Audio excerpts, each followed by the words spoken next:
পাঁচটি কাজ যদি কোনো ব্যক্তি করে তাহলে সে ইবাদতের স্বাদ উপলব্ধি করতে পারবে। ইবাদতের মধ্যে, নামাজের মধ্যে তার মন বসবে, সে মনোযোগ সহকারে নামাজ আদায় করতে পারবে। সে কাজগুলো কি কি? আল্লাহ তাআলা কুরআনুল মাজিদে ইরশাদ করেছেন, ক্বাদ আফলাহাল মুমিনুন, সেই মুমিনগণ সফলকাম, আল্লাযীনা হুম ফি সালাতিহিম খাশিউন, যারা নম্রতার সাথে, বিনয়ের সাথে নামাজ আদায় করে। রাসূলুল্লাহ সাল্লাল্লাহু তাআলা আলাইহি ওয়াসাল্লাম ইরশাদ করেছেন, কোনো ব্যক্তি যদি 2 রাকাত নামাজ এমনভাবে আদায় করে যেন ওই নামাজের মধ্যে সে দুনিয়ার কোনো চিন্তা না আনে, তাহলে সে গুনাহ থেকে এমনভাবে পবিত্র হয়ে যাবে যেন আজকেই সে তার মায়ের পেট থেকে জন্ম নিয়েছে।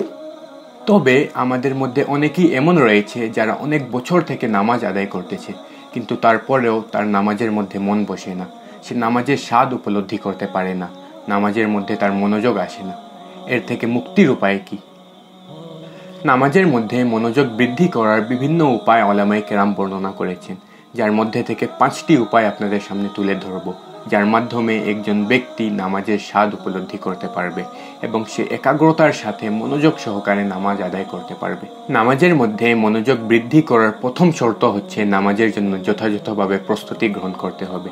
আজান হওয়ার সাথে সাথে দুনিয়ার সকল কাজকর্ম বন্ধ করে দিতে হবে এবং ভালোভাবে নামাজের জন্য ওযু করতে হবে। অতঃপর সুন্দর কাপড় পরিধান করে এবং সুগন্ধি মেখে নামাজের জন্য যেতে হবে। এতে নামাজের মধ্যে অনেকটাই মনোযোগ বৃদ্ধি পাবে। 2 নম্বর কাজ হচ্ছে, যখন সে নামাজের জন্য দাঁড়াবে তখন এই চিন্তা মাথার মধ্যে রাখবে যে আমার রব আমাকে দেখতেছে। যখন সে কিয়াম করবে, রুকু করবে, সেজদা করবে, তখন সে মাথার মধ্যে এই চিন্তা রাখবে যে আমি আমার রবের দরবারে দাঁড়িয়ে আছি, আমার রব আমাকে দেখতেছে, আমি আমার রব যিনি সারা বিশ্বের মালিক সেই আল্লাহ তাবারক ওয়া তাআলাকে সেজদা করতেছি। রাসূলুল্লাহ সাল্লাল্লাহু আলাইহি ওয়াসাল্লাম ইরশাদ করেছেন, এমনভাবে ইবাদত করো যেন তুমি তোমার রবকে দেখতে পাচ্ছ, আর যদি এটি না পারো তবে এই চিন্তা করো যেন তোমার রব তোমাকে দেখতে পাচ্ছে। তো 2 নম্বর কাজ হচ্ছে নামাজের মধ্যে এই চিন্তা করা যে আমার রব আমাকে দেখতে পাচ্ছে। আর 3 নম্বর কাজ হচ্ছে প্রত্যেক নামাজ এমনভাবে আদায় করা যেন এটি জীবনের শেষ নামাজ। আমরা কেউই জানি না আমাদের মৃত্যু কখন আসবে, কখন মালাকুল মউত আমাদের রূহ কবজ করবেন।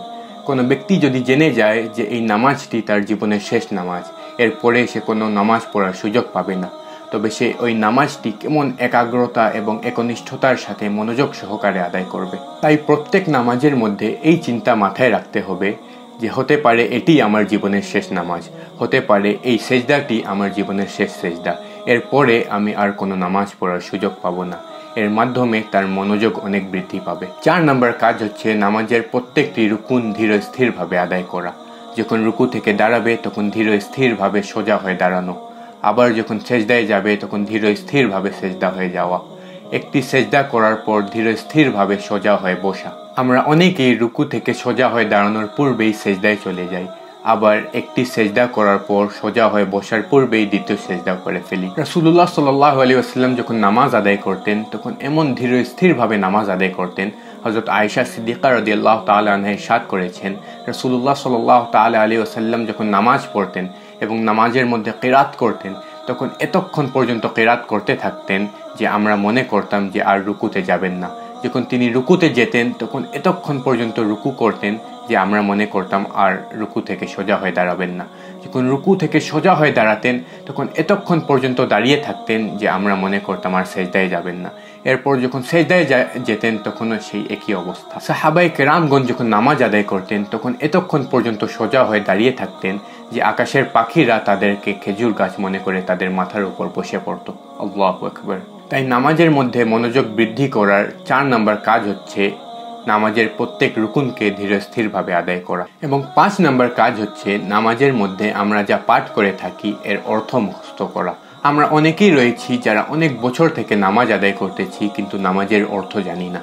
আমরা যখন সানা পাঠ করি, সূরা ফাতিহা পাঠ করি, তাশাহুদ পাঠ করি, তখন আমরা নিজেই বুঝি না আমরা কি বলতেছি, যার কারণে আমরা নামাজের মধ্যে মনোযোগ বসাতে পারি না।